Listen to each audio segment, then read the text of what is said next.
நாட்டில் அண்மை காலங்களில் இடம்பெற்ற குற்ற செயல்கள் மற்றும் துப்பாக்கிச் சூட்டு சம்பவங்கள் தொடர்பில் சந்தேகத்தின் பேரில் பாதுகாப்பு தரப்பைச் சேர்ந்த பலர் கைது செய்யப்பட்டுள்ளதாக பொதுமக்கள் பாதுகாப்பு அமைச்சர் ஆனந்த விஜயபால தெரிவித்துள்ளார்.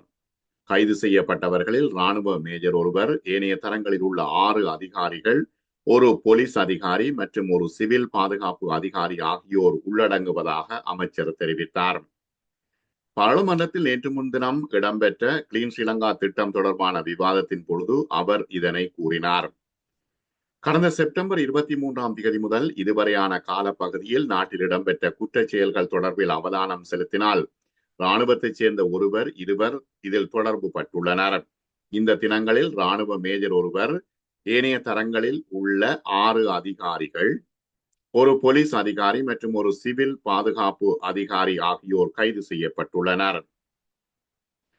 திட்டமிட்ட குற்ற கும்பலைச் சேர்ந்த 15 பேரும் அவர்களுக்கு உதவிய 15 பேரும் கைதாகி இருக்கிறார்கள். அத்துடன் இந்த அரசாங்கம் ஆட்சிக்கு வந்த பின்னர் T-56 ரக துப்பாக்கிகள் 7, பிஸ்டல் ரக துப்பாக்கிகள் 10, ரிவால்வர்கள் 14, வெடிமருந்துகள் பயன்படுத்தும் துப்பாக்கிகள் 461 மற்றும் 58 துப்பாக்கிகள் கைப்பற்றப்பட்டுள்ளன. அத்துடன் இந்த 2 மாதங்களுக்குள் 354 கிலோகிராம் ஹெரோயின், 3847 கிலோகிராம் கேரள கஞ்சா, 3.8 கிலோகிராம் கொக்கையின், 181.9 கிலோகிராம் ஹஷிஷ் மற்றும் 759 கிலோகிராம் ஐஸ் போதைப் பொருள் என்பனவும் கைப்பற்றப்பட்டுள்ளன என்றும் அமைச்சர் ஆனந்த விஜயபால குறிப்பிட்டுள்ளார். படைத்தரப்பு குற்றச்செயல்களில் ஈடுபட்டு வருவது புதிய விடயமல்ல. சண்டே லீடர் பத்திரிகையின் முன்னாள் ஆசிரியர் லசந்த விக்ரமதுங்க படுகொலையுடன் தொடர்புடைய சந்தேக நபர்களாக கருதப்படும் இராணுவத்தினர் சிலர், விவர பத்திரிகையின் முன்னாள் ஆசிரியர் உபாலி தென்னகோன் மற்றும் அவரது மனைவி மீதான தாக்குதல், நேஷன் பத்திரிகையின் முன்னாள் ஆசிரியர் கீத் நொயர் மீதான தாக்குதல் ஆகியவற்றுடன் தொடர்பு பட்டுள்ளமை விசாரணைகளில் தெரிய வந்திருக்கிறது.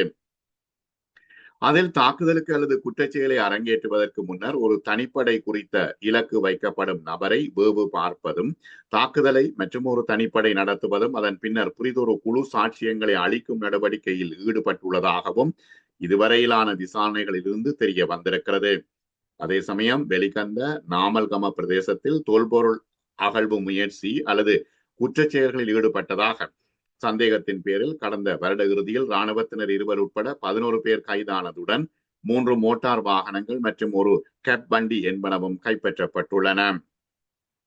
இராணுவத்திலிருந்து தப்பிச் சென்று சேவைக்கு தகவல் தெரிவிக்காத சிலர் தலைமறைவாக இருப்பதுடன் நாட்டின் பல்வேறு இடங்களில் குற்றங்கள், திருட்டுக்கள் மற்றும் சமூக விரோத நடவடிக்கைகளில் ஈடுபடுவதற்கு வணிகர்கள், பாதாள உலக தலைவர்கள் மற்றும் இதர பங்குதாரர்கள் ஆதரவு வழங்குவதாக போலீஸ் தகவல்கள் தெரிவிக்கின்றன.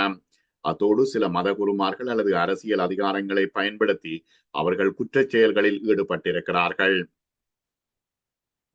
இராணுவத்திலிருந்து தப்பிச் சென்று தலைமறைவாக உள்ள இராணுவத்தினருக்கு வேலை வாய்ப்பை வழங்குதல் குற்றவியல் தண்டனையின் 133வது பிரிவின்படி நீதிமன்றத்தில் தண்டிக்கப்படும் குற்றமாகும். கடந்த 5 வருட காலப்பகுதியில் 25,000 பேர் இராணுவ சேவைக்கு சமூகம் அளிக்கவில்லை என்றும் விடுமுறை பெறாத நிலையில் அவர்கள் சென்றுள்ளதாகவும் இராணுவ தரப்பு தெரிவிக்கிறது.